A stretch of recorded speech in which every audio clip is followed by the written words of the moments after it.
Takže čaute ľudia, vítajte pri novom videjku. Dneska si nejak zhodnotím, čo si myslím o včerajšom zápase, kedy hral Slovan a Žilina.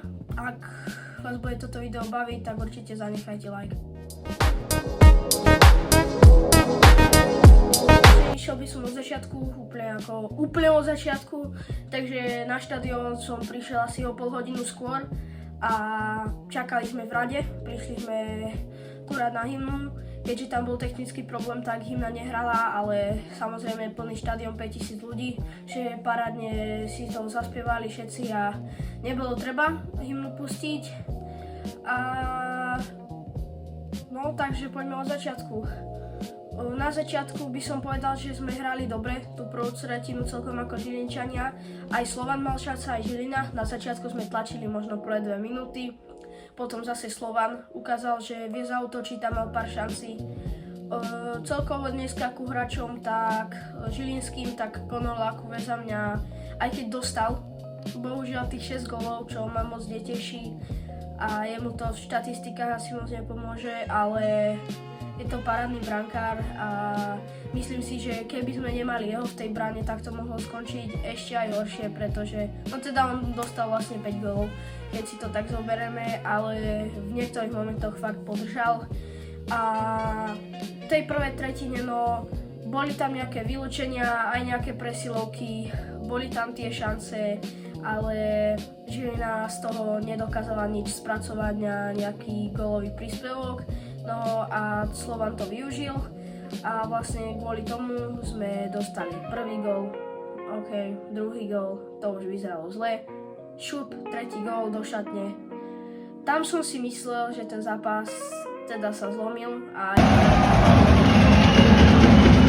mám taký pocit, že hej, čo sa týka druhej tretiny, tak vlastne tam by som to zhodnotil tak, že tiež sme nehrali úplne najhoršie, tam sme sa celkom naštartovali, len tie góly trebalo, ktoré tam teda neboli, čo bola najväčšia škoda za mňa. Opäť, čo treba povedať, Ultras išiel pecky. A ak vás zaujímajú ešte také aktuality hneď zo zápasov, ja tu dávam hneď vždycky fotky, príbehy na tomto účte na Instagrame, takže určite mi tam hoďte follow, ak vás zaujímajú nejaké veci ohľadne športových udalostí a tak, ktoré tam dávam. No a vlastne v poslednej tretine tak tiež nebola radosť, strašne veľa presiloviek mal Slovan. Úplne niektoré veci mi prišli, že vlastne rozhodca Žiliny odpískal tie ako fauly, keď to bolo jasné, že Slovenista musí ísť na trestnú, lebo to bolo 100% ako tam není o čom. Ale Slovanu odpískal tie fauly, aj keď to bolo také, že zrážka, možno trochu kontroverzné, že nemuselo to byť. To ma dosť mrzelo, ako niektoré tieto momenty.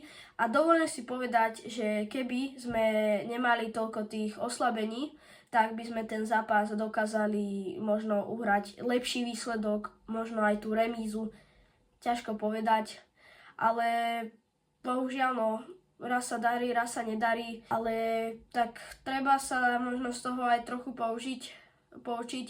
Taktiež som nebol úplne šťastný, keď pán tréner odvolal na konci brankára, lebo som mal taký pocit, že ten 6. gól to dosť ako pochoval ten zápas, ale tak trebalo to skúsiť, no asi v tom momente už neostávalo moc 6 minút dokonca.